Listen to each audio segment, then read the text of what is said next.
السلام علیکم ورحمۃ اللہ وبرکاتہ۔ ان الحمد للہ نحمده ونستعینه ونستغفره ونؤمن به ونتوکل علیہ ونعوذ باللہ من شرور انفسنا ومن سیئات اعمالنا من يهده الله فلا مضل له ومن يضلل فلا هادي له وأشهد أن لا إله إلا الله وحده لا شريك له وأشهد أن محمدا عبده ورسوله صلى الله عليه وسلم أما بعد فإن أصدق الكلام كلام الله وأحسن الهدي هدي محمد صلى الله عليه وسلم وشر الأمور محدثاتها وكل محدثة بدعة وكل بدعة ضلالة وكل ضلالة في النار۔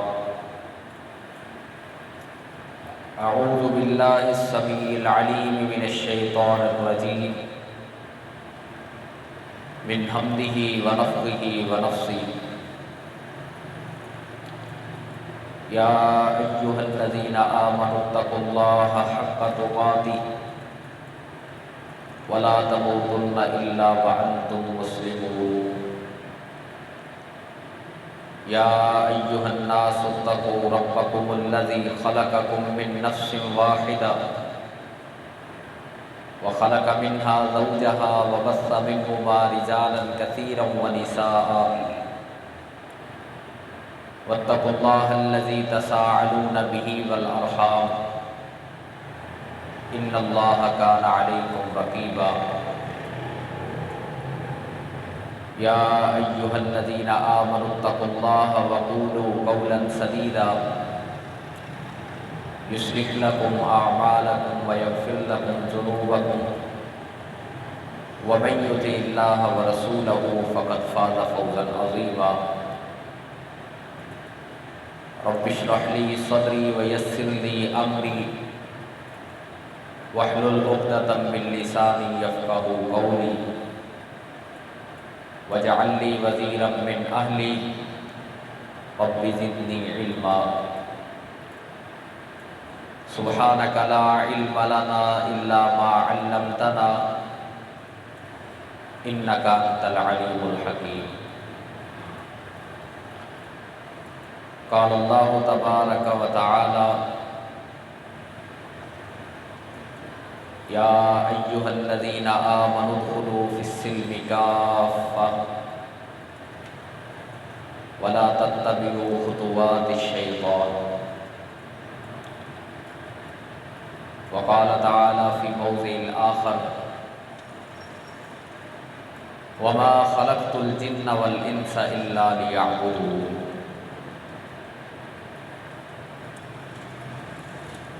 اللہ احکم الحاکمین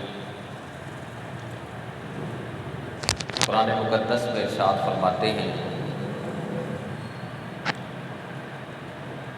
اے اہل ایمان، تم پورے کے پورے اسلام میں داخل ہو جاؤ اور شیطان کے راستوں کی اتباع نہ کرو۔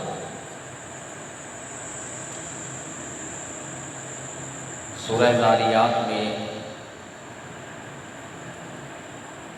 اللہ احکم الحاکمین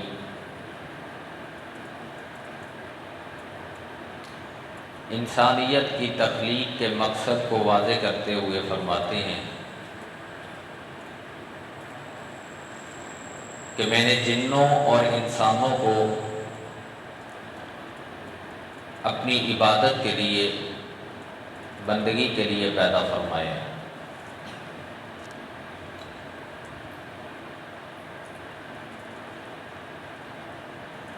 کسی بھی شخص کی کامیابی کا راز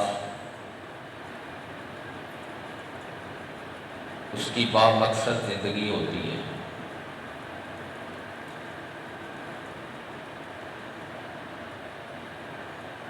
کوئی بھی شخص کسی بھی چیز میں اس وقت کامیابی حاصل کرتا ہے جب اس کی منزل، جب اس کا ٹارگٹ بالکل عیاں ہو اور اس کے حاصل کرنے کے لیے، اس منزل تک پہنچنے کے لیے، اس کو اچیو کرنے کے لیے وہ اپنی تمام تر توانائیاں اس پہ لگائے۔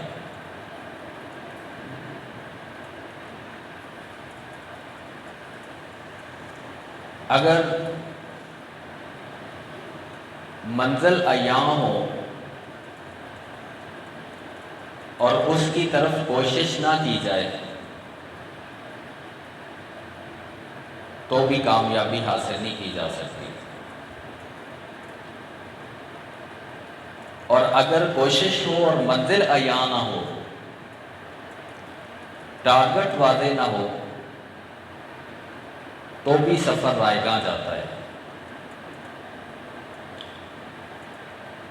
اس لیے منزل، مقصد اور اس کے لیے کوشش دونوں ہی لازم و ملزوم چیزیں ہیں۔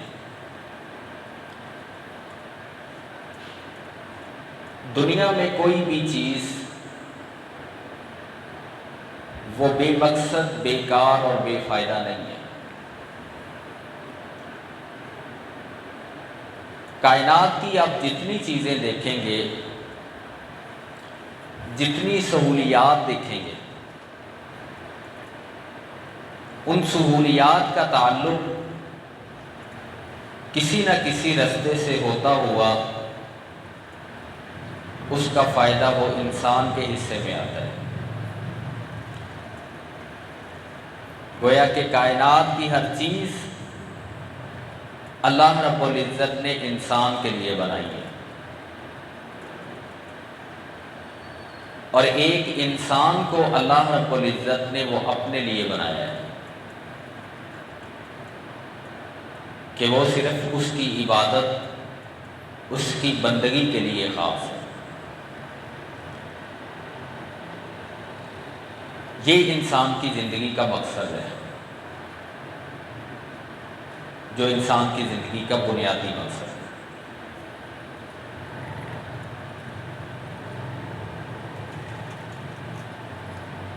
موجودہ ایام میں سب سے زیادہ کی جانے والی شکایات میں سے ایک شکایت یہ ہے کہ ہم اپنے مقصد پر گامزن رہنے کے باوجود اطمینان نہیں حاصل کرتے۔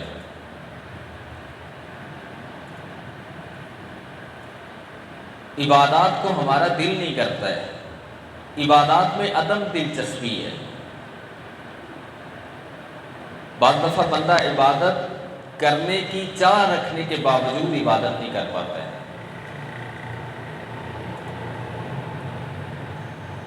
چاہ رہا ہوتا ہے لیکن پھر توفیق نہیں ہوتی، یا بعض دفعہ ہم عبادت میں مشغول ہوتے ہیں لیکن اطمینان نہیں ہو رہا ہوتا ہے۔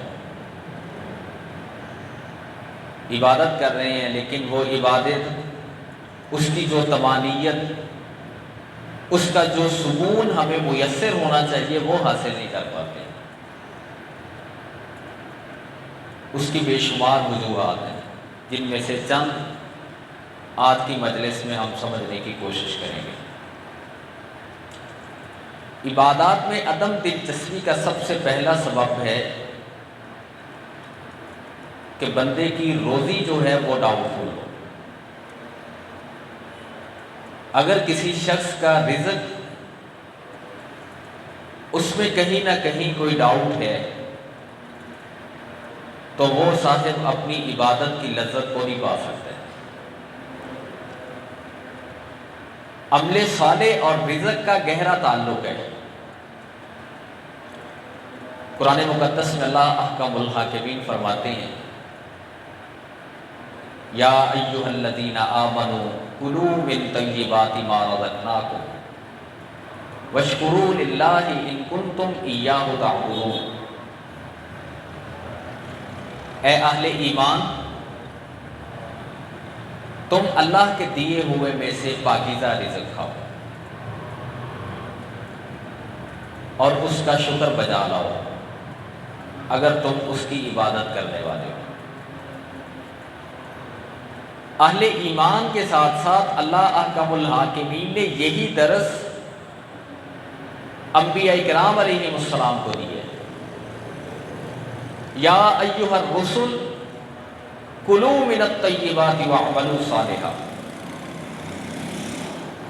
اے رسولو، اے پیغمبروں کی جماعت،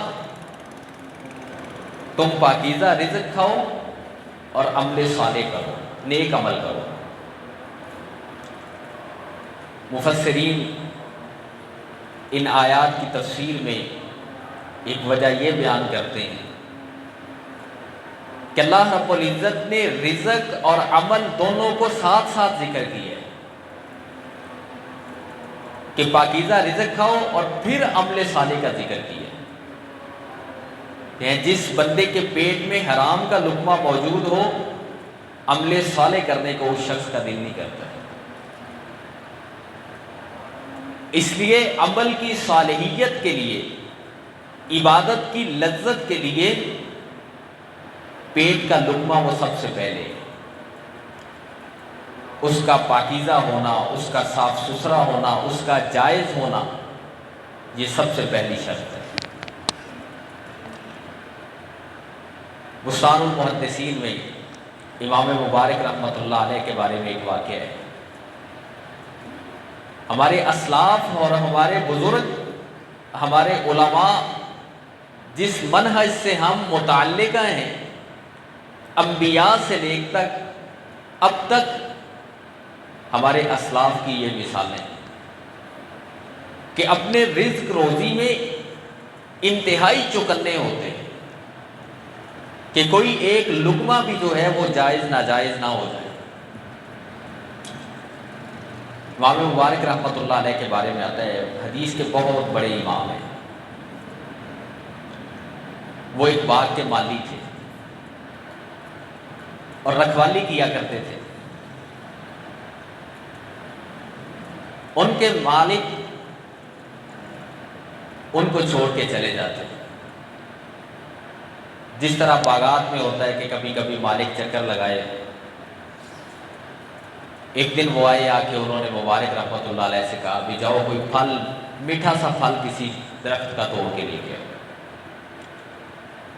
غالباً وہ انار کا درخت تھا۔ مبارک رحمۃ اللہ علیہ گئے، پھل توڑ کے لے کے آئے، وہ درست نکلا۔ پھر گئے، پھر جا کے پتہ کیا بھی جاؤ کسی ایسے درخت کا پھل لے کے آؤ جو میٹھا ہو۔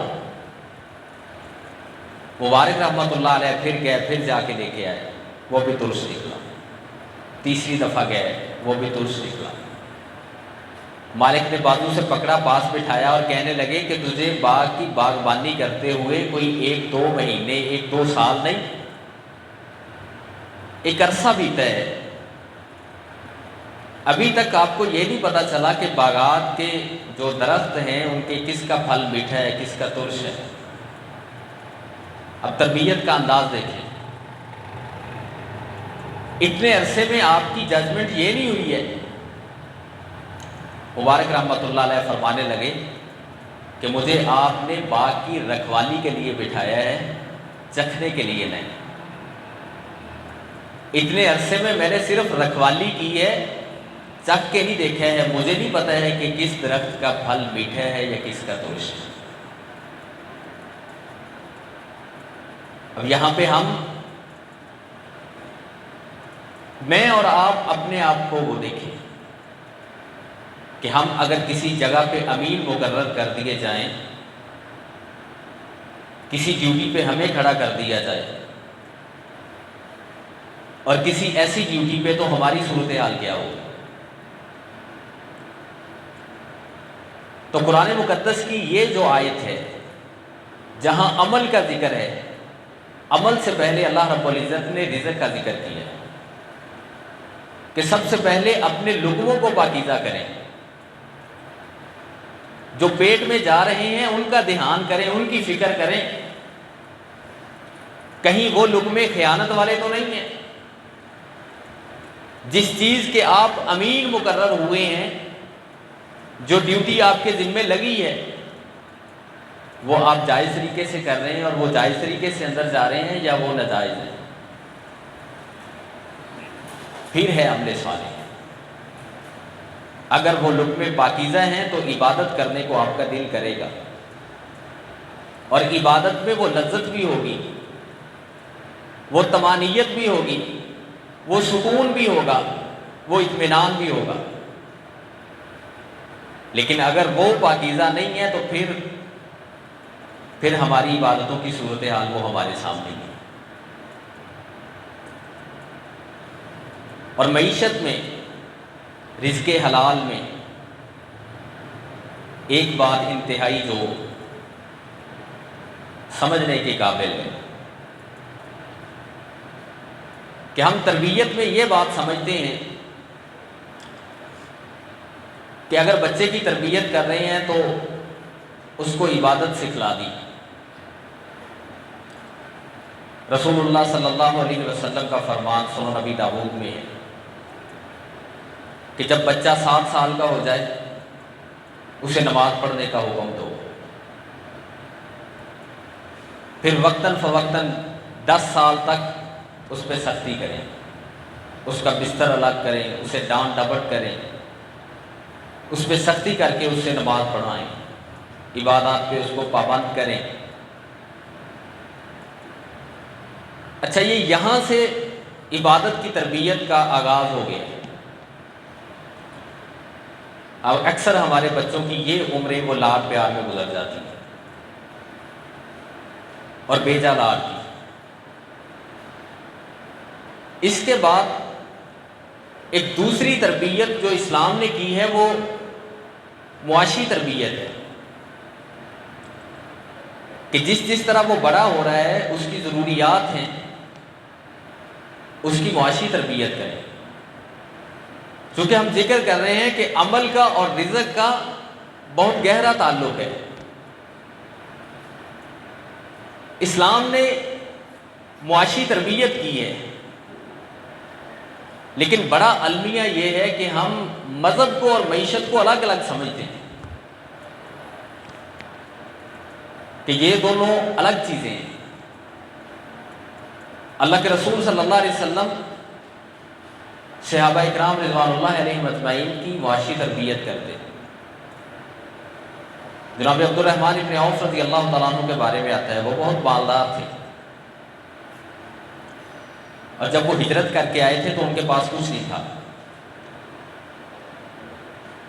جی ان کے ساتھ مواقعات میں جو بھائی بنے تھے وہ بڑے مالدار تھے، کہنے لگے عبد الرحمن آپ میرے بھائی بنے ہیں، میری 2 بیویاں ہیں، ایک کو طلاق دیتا ہوں، عدت گزار کے وہ آپ سے نکاح کر لے گی، جتنا میرا مال ہے اس کو 2 حصوں میں تقسیم کر لیتے ہیں، آدھا آپ رکھ لیں آدھا میں رکھ لیتا ہوں۔ عبد الرحمن ابن عوف رضی اللہ تعالیٰ عنہ نے ان کے لیے برکت کی دعا دی، اللہ تعالیٰ آپ کو برکت دے، آپ مجھے منڈی کا رستہ دکھلائیں، مجھے منڈی کا رستہ دکھلائیں، میں خود تجارت کروں گا۔ اور پھر وقت نے دیکھا، تاریخ نے دیکھا، سیدہ عائشہ رضی اللہ تعالیٰ عنہ کے پاس ایک دن کچھ صحابہ اکرام بیٹھے ہوئے تھے، مدینے میں ہلچل مچی، کوہرام مچا۔ سیدہ عائشہ رضی اللہ تعالیٰ عنہ نے پوچھا بھی یہ کس چیز کی آوازیں ہیں؟ فرمانے لگے کہ عبد الرحمن ابن عوف رضی اللہ تعالیٰ عنہ کا تجارتی قافلہ ہے جو مدینے میں شامل ہے، مدینے میں داخل ہو رہا ہے۔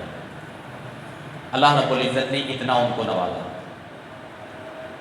اور جب وہ ان کا آخری وقت آیا تو ان کی وصیتیں پڑھ کے دیکھیں کبھی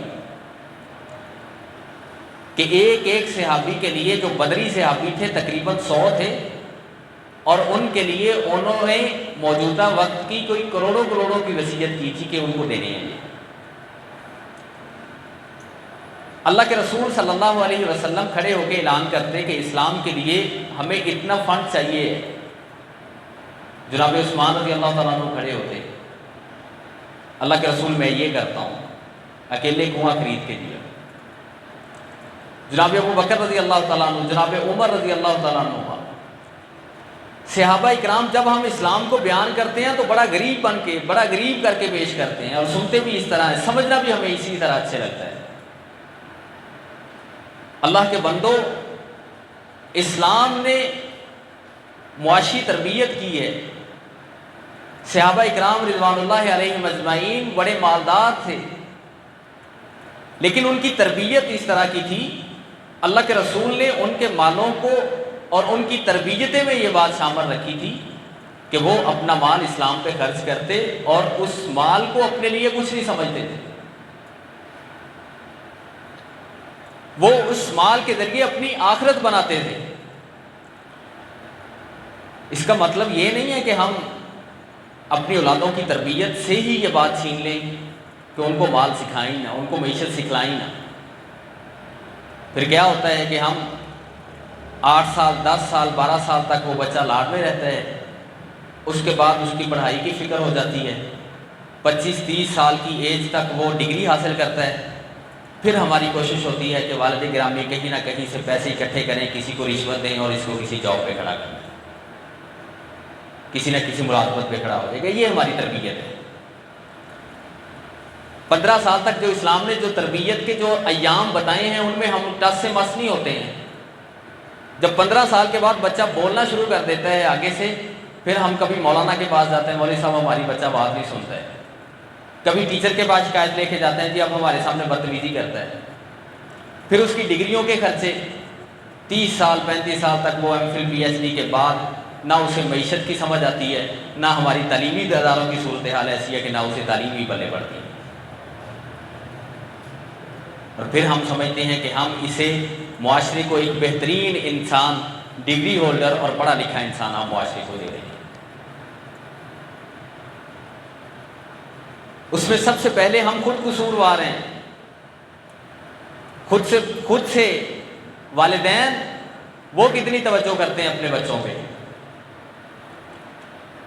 ایک والد گرامی اگر بچے کی عمر 7 سال ہے, دن میں 5 مرتبہ وضو کر کے گھر سے مسجد کے لیے نکلے اور بچے کی انگلی پکڑ کے لے کے مسجد میں آئے, تو بچے کو بھی فکر ہو کہ میرے والد گرامی 5 دفعہ دن میں کہاں جاتے ہیں, وہ بھی اس کے ساتھ انگلی پکڑ کے آئے.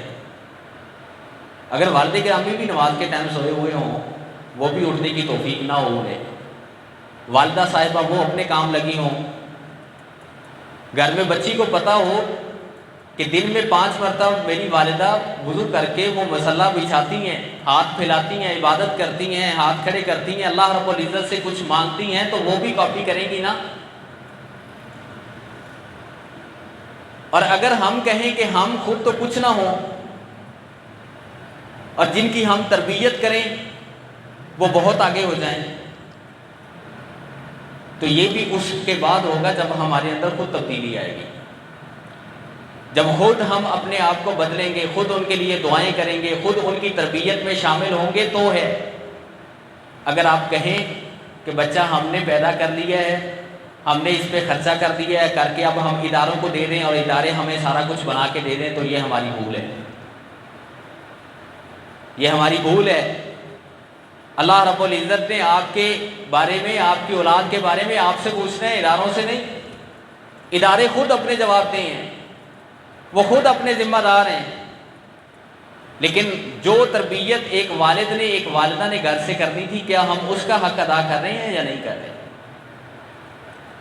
تو یہ تربیت کا فقدان ہے. پھر اس کے بعد ہم ان کی مجالس پہ غور نہیں کرتے. تیسری جو سب سے بڑی وجہ ہے, اللہ کے رسول صلی اللہ علیہ وسلم کا فرمان, مثل الجلیس السوء کمنافخ الکیر, کہ بری مجلس کی مثال اس طرح ہے جس طرح کے کوئی نہا دھو کے اچھے کپڑے پہن کے جا کے بھٹی کے پاس, لوہار کے پاس بیٹھ جائے اور وہ اپنا کام کر رہا ہو. وہ 2 نقصان کرے گا, یا تو اس بھٹی کے انگاروں کے ذریعے آپ کے کپڑے جلائے گا, اور اگر آپ اتنا بچ گئے تو اس کی بدبو, اس کی اسمیل آپ کے ناک تک ضرور پہنچے گی. دو نقصانوں میں سے ایک ضرور ہوگا. ہماری باہر کی مجالس بھی سیم اسی طرح ہے. والدین یہاں بھی تفکر کریں، دیکھیں کہ ہمارے بچہ کس کے پاس اٹھتا بیٹھتا ہے، اس کی صحبت کیسی ہے، اس کے دوست احباب کیسے ہیں، اس کے رفقا کیسے ہیں، اور ہماری اپنی مدرسیں کیسی ہیں. چوتھی اور آخری وجہ جو ہے عبادات میں عدم دلچسپی کا جو سبب ہے وہ ہے ہماری مساجد کا بگڑا ہوا نظام.